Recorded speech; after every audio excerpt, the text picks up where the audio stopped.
My name is Victoria, and Hartley. I'm 29 years old, and exactly 48 hours after I discovered my best friend had been systematically destroying my reputation for 6 months, her own mother showed up at my apartment at 9:17 p.m. with a manila envelope containing screenshots, bank statements, and a handwritten confession that would dismantle everything Courtney had built on lies. The doorbell rang 3 times in quick succession, urgent and insistent. When I opened it, Patricia stood there with tears streaming down her face, holding that envelope like it physically burned her hands. "I can't let her do this to you anymore," Patricia whispered, her voice breaking with emotion. "What she's done, what she's been planning, you need to see everything before tomorrow's meeting." I hadn't spoken to Courtney in exactly 11 days. Hadn't returned any of her 43 text messages or 17 voicemails. The last thing she'd said to me, standing in the parking lot of the coffee shop where we'd met every Wednesday morning for 7 years, was this: "Everyone knows what you really are now, Victoria." I made sure of it. Before I explain what was inside that envelope and how Courtney's own mother became the key to exposing her daughter's betrayal, let me know where you're viewing from and hit subscribe if you've ever trusted someone completely only to discover they were working against you the entire time. To really understand why Patricia showed up that night with evidence against her own daughter, you'd have to go back 7 years to when Courtney Miller first walked into the marketing agency where I worked as a junior account manager. She was hired as a graphic designer, fresh out of art school, with an impressive portfolio and an even more impressive ability to make everyone in the room feel like they were the most interesting person she'd ever met. Within 2 weeks, we were having lunch together daily. Within a month, we were inseparable. "You are the sister I never had," she told me 6 months into our friendship, squeezing my hand across the table at our favorite Italian restaurant. "I can tell you anything, Victoria. Anything." And I believed her completely.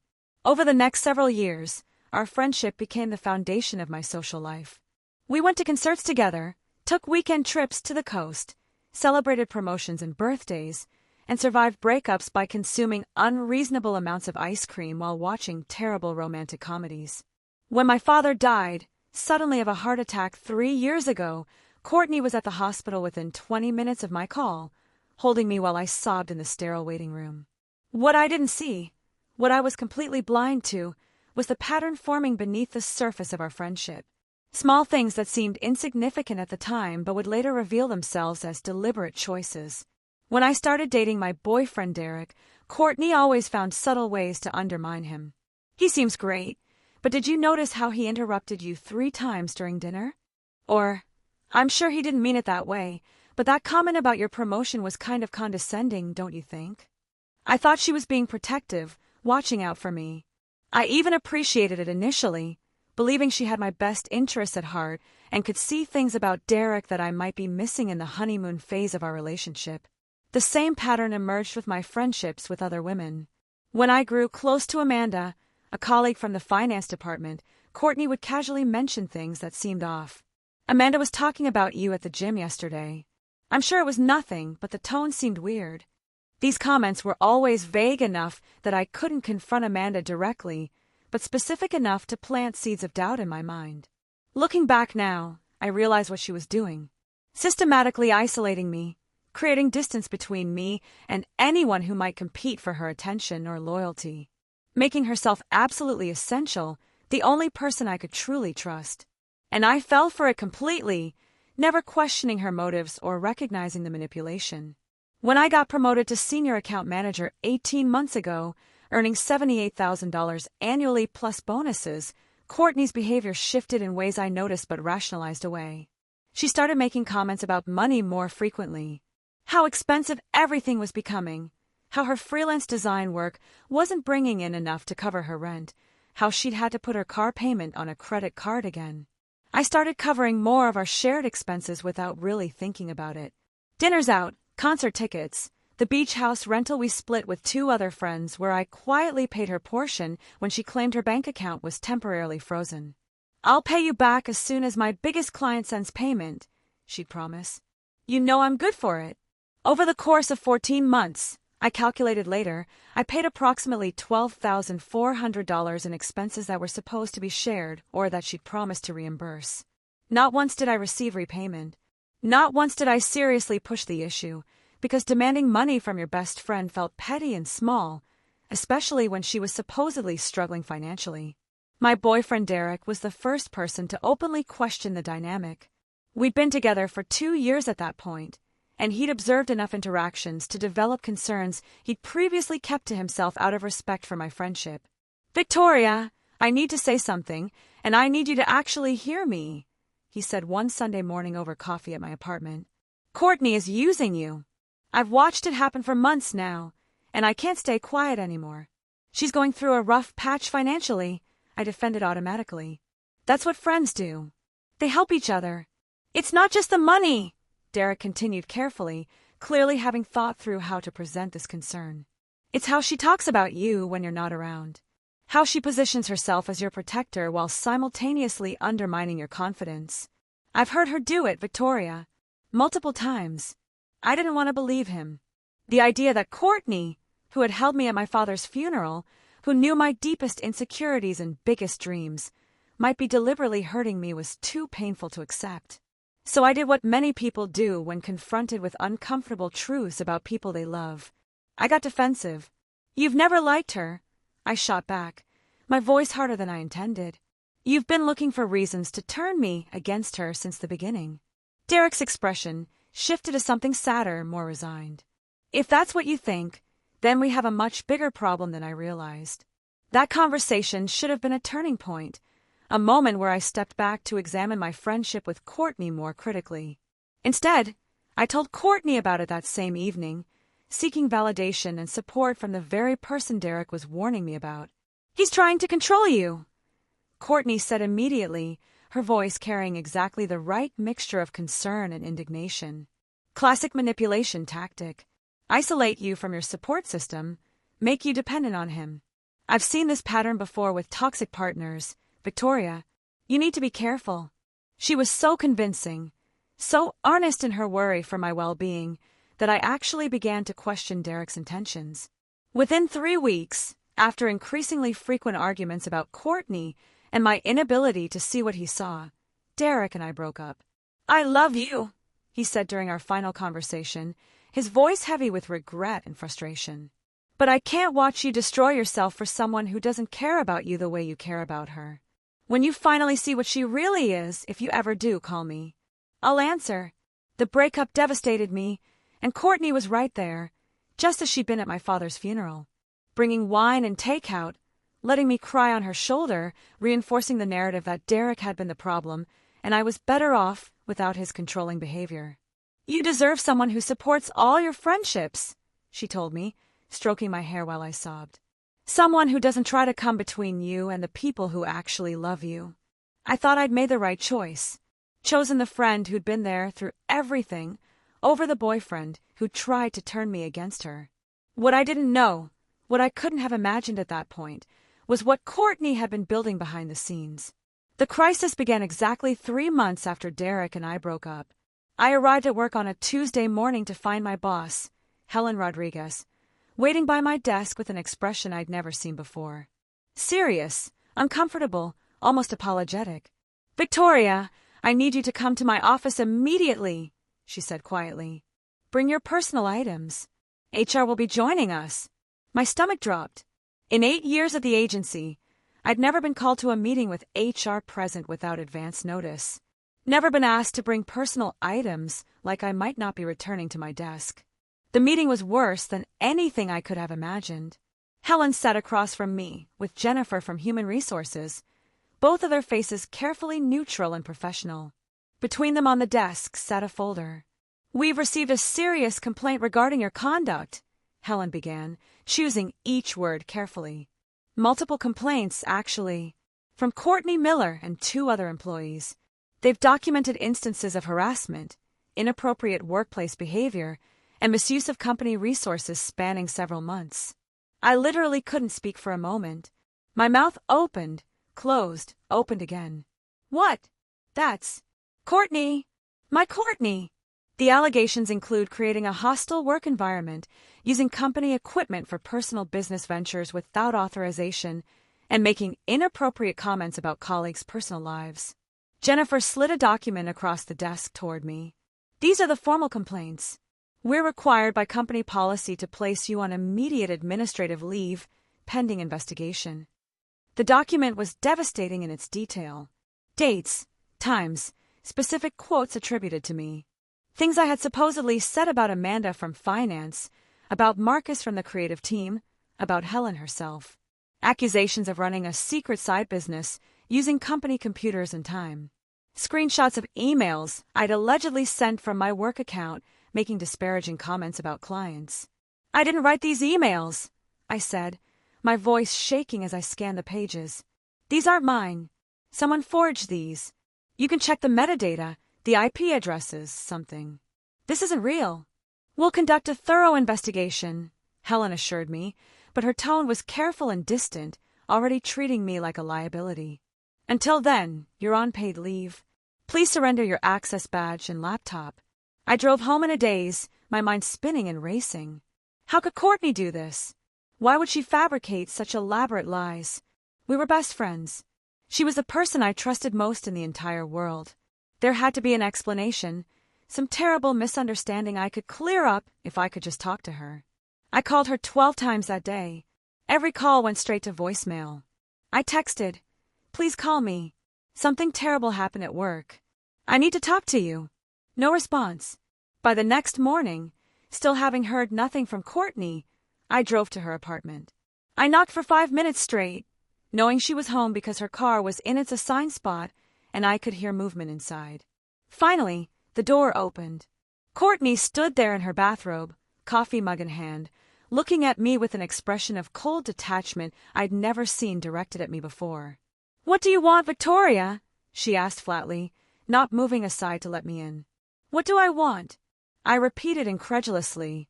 "Courtney, what the hell is happening?" "I got put on leave yesterday because of complaints you filed." "You?" "My best friend. Accusations of things I never did. Emails I never wrote. Why would you do this to me?" She took a slow sip of coffee, maintaining eye contact the entire time. "Because you've been a toxic presence in this workplace for months, Victoria. Someone needed to finally speak up, and I couldn't stay silent anymore." "Toxic presence? What are you talking about? We have lunch together every single day. We text each other constantly. How can you possibly say I'm toxic when you're my closest friend?" "Was your closest friend," she corrected, emphasizing the past tense deliberately. "I've realized over recent months just how manipulative and self-centered you actually are. How you use people and discard them when they're no longer useful. How you've been using company resources to build your little consulting side business while collecting a full salary from the agency." "I don't have a consulting side business." My voice rose despite my efforts to stay calm. "None of what you're saying is true." "Courtney, please, what is really happening here? Did I do something to hurt you? Did we have a miscommunication? Tell me what's wrong so I can fix it." "There's nothing to fix." Her voice remained unnervingly calm and measured. "I've simply opened my eyes to who you really are, and I've done the right thing by reporting your misconduct. Now I need you to leave my property before I call security." She closed the door in my face. I stood there for 30 seconds, shocked into complete stillness, before walking back to my car on legs that felt like they might give out beneath me. That evening, I discovered the full extent of what Courtney had been building. My phone started buzzing with texts from mutual friends, people I'd known for years through work and social circles. From Amanda, "Victoria, I need to ask you directly. Did you really tell Courtney that you thought I was sleeping with my boss to get promoted?" From Marcus, "Hey, so Courtney told me you've been talking shit about my engagement behind my back. We've been cool for years, so I wanted to hear your side before I make any judgments." Each message was a variation on the same theme. Courtney had been systematically going to everyone in my life with carefully crafted lies, presenting herself as the concerned friend who could no longer stay silent about my terrible behavior. She'd been building this narrative for months, I realized. Planting seeds, having quiet conversations, positioning herself as my reluctant accuser. I spent 3 hours that night drafting responses, trying to defend myself against accusations I'd never even known existed. But here's what I learned. The person who tells the story first has an enormous advantage. Courtney had been telling her version for months. My denial sounded like exactly what someone guilty would say. By the end of the week, My Instagram followers dropped by 73 people. I was removed from 4 different group chats. People I'd considered friends for years suddenly couldn't meet my eyes at the grocery store. The workplace investigation dragged on for 16 days. 16 days of sitting in my apartment, my career and reputation in ruins, with no income and rapidly depleting savings. I lost 12 pounds from stress and inability to eat properly. Helen finally called me on a Friday afternoon. "Victoria, I need you to come in tomorrow morning at 9. We've completed our investigation and need to discuss the findings." The meeting included Helen, Jennifer from HR, and surprisingly, David Chen, the agency's IT director. David had always been friendly but professional, someone I'd worked with on various campaigns but didn't know particularly well personally. "The investigation has revealed some interesting findings," Helen began, her tone notably different from our last conversation. Less hostile, more cautious. "David, can you walk Victoria through what you discovered?" David opened his laptop, turning the screen so I could see. "When we examined the emails in question, the ones allegedly sent from your account, I found several red flags immediately. The metadata show they were sent from IP addresses that didn't match your typical work patterns or home internet. When I dug deeper into our security logs, I found evidence of unauthorized access to your email account from a different computer on the internal network." My heart was pounding so hard I could feel it in my throat. "Whose computer?" "Courtney Miller's workstation," David said simply. "She accessed your email using credentials that appeared legitimate but were actually keylogged from your computer during what we believe were your lunch breaks when you stepped away from your desk. The fraudulent emails match her home internet service provider." I couldn't breathe, couldn't process what I was hearing. "She framed me? Deliberately?" "The evidence is quite clear," Jennifer confirmed. "We've also spoken with the other 2 employees who filed complaints. Under direct questioning, both admitted that Courtney had approached them with stories about your behavior and encouraged them to file formal complaints to support her accusations." "Why?" The word came out as barely a whisper. Helen exchanged a glance with Jennifer. "According to what we've pieced together, Courtney applied for the senior account manager position that you received 18 months ago. She believed she deserved the promotion. When you got it instead, she apparently began planning the systematic campaign to discredit you and get you terminated. The pieces were assembling themselves into a horrifying picture. My promotion, the timing of when Courtney's behavior had shifted, when comments about money increased. She'd been working toward this for over a year. Courtney's employment was terminated this morning," Helen said. "We've also filed a report with the police regarding the unauthorized computer access. As for you, Victoria, we owe you an apology. We'd like to offer you your position back, with back pay for the time you were suspended." I should have felt relieved. Instead, I just felt hollow and exhausted. I need some time to think about whether I want to come back. Even with my name cleared at work, the damage to my broader life remained. Courtney's lies were still circulating through our mutual friend groups. That's when Patricia appeared at my door with a manila envelope. Patricia Miller had always been kind to me during the 7 years I'd known her daughter. Standing in my apartment doorway with tears streaming down her face, she looked like she'd aged 5 years in the past week. "I found these in Courtney's room," she said, her voice breaking as she handed me the envelope. "After she was fired, she moved back home temporarily. I was putting away laundry and found a folder hidden in her closet. Victoria, I had no idea. When I read everything, I knew I had to bring it to you immediately, even though she's my daughter." Inside the envelope were dozens of documents. Screenshots of group chats where Courtney had carefully crafted lies about me, testing different versions before deploying them publicly. A spreadsheet tracking who she talked to, what she'd said, and their reactions. Handwritten notes outlining her strategy, make it look like pattern of behavior, and get others to file too, so it's not just me. Most damning were the journal entries. Pages where Courtney had documented her resentment, her fury at my promotion, her detailed plans for destroying my reputation and career. The entries went back 14 months. June 15th. She doesn't deserve senior AM. I have better client relationships. They chose her because she kisses up to Helen constantly. I need to make them see what a mistake they made. August 2nd. Planted seeds with Amanda today about V's supposedly condescending comments. Amanda seemed receptive. building the narrative slowly. October 10th. Convinced V to cover my portion of dinner again, $73 this time. She's so pathetically eager to help. The money isn't about being broke. I just enjoy watching her scramble to please me. December 3rd. Derek is becoming a problem. He sees too much. Need to accelerate timeline for getting rid of him. V will believe me over him. I've made sure of it. I read every single page while Patricia sat on my couch quietly crying, apologizing over and over for her daughter's actions. When I found these documents, I had a choice, Patricia said, looking directly at me. Protect my daughter or do the right thing. There was no real choice, Victoria. What she did to you was monstrous, and I couldn't let her get away with it. We talked for 2 hours that night.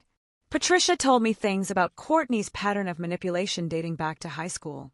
Friends who'd been mysteriously dropped. A college roommate who'd transferred schools after Courtney systematically turned their social circle against her. I thought she'd outgrown it, Patricia said sadly. Before Patricia left, she gave me permission to use the documents however I needed. You have my full support, and if testifying against my own daughter becomes necessary, I'll do it. The next morning, I met with lawyer Stephanie Torres. After reviewing everything, her assessment was direct. You have one of the strongest cases I've seen. The journal entries prove intentional malice. You have both civil claims and potential criminal charges. I want everyone to know the truth, I said. I want consequences that match what she did. The civil suit we filed laid out everything in detail. We attached Patricia's sworn affidavit with copies of the journal entries. The filing became public record. I also posted a detailed statement to social media, outlining what Courtney had done and including evidence. I tagged every mutual friend who distanced themselves. The response was immediate. Within 6 hours, I received 43 messages apologizing. Amanda called in tears. Derek sent a simple message. I'm so sorry I wasn't able to make you see it before it got this bad. I'm here if you want to talk. 2 weeks later, Courtney's criminal trial began for identity theft, computer fraud, and harassment. Patricia attended every day. David testified about the email forgery. Patricia took the stand and walked the jury through the journal entries. The jury deliberated for less than 4 hours. Guilty on all charges. The judge sentenced her to 18 months in county jail, 3 years probation, mandatory counseling, and ordered her to pay $47,000 in restitution covering my legal fees and documented damages. I didn't attend the sentencing. I'd said everything in my victim impact statement. That was 6 months ago. My life has stabilized in ways I didn't expect. I accepted my position back at the agency with a significant raise. Most friendships recovered, though they're different now. Derek and I are taking things slowly, rebuilding trust. We're attending couples therapy together. Patricia and I still talk occasionally. She visits Courtney monthly despite Courtney's continued refusal to take responsibility. The biggest change is internal. I'm less trusting now, but in ways that feel healthy. I've learned to recognize red flags, the isolation tactics, the undermining disguised as concern, the one-sided financial arrangement. Some say I should feel sorry for Courtney, but understanding why someone hurt you doesn't mean excusing what they did. Courtney made calculated choices over many months. Those choices deserve consequences. The lesson isn't about forgiveness. It's simpler. Believe people when they show you who they really are. Derek tried to show me. I ignored it because acknowledging the truth meant losing my best friend. Now I understand that losing Courtney was inevitable. The person I thought she was never existed. I was friends with a performance. When that illusion no longer served her purposes, she discarded it. I think about Patricia sometimes, about the impossible choice she made. That's what integrity looks like, doing the right thing even when it costs you the relationship that matters most. Have you ever had a friend betray you in ways you never saw coming? How did you rebuild your ability to trust after that kind of deception? Share your story in the comments below. And if this resonated with your experiences, hit that subscribe button and turn on notifications. You're not alone in navigating toxic friendships and the hard work of healing.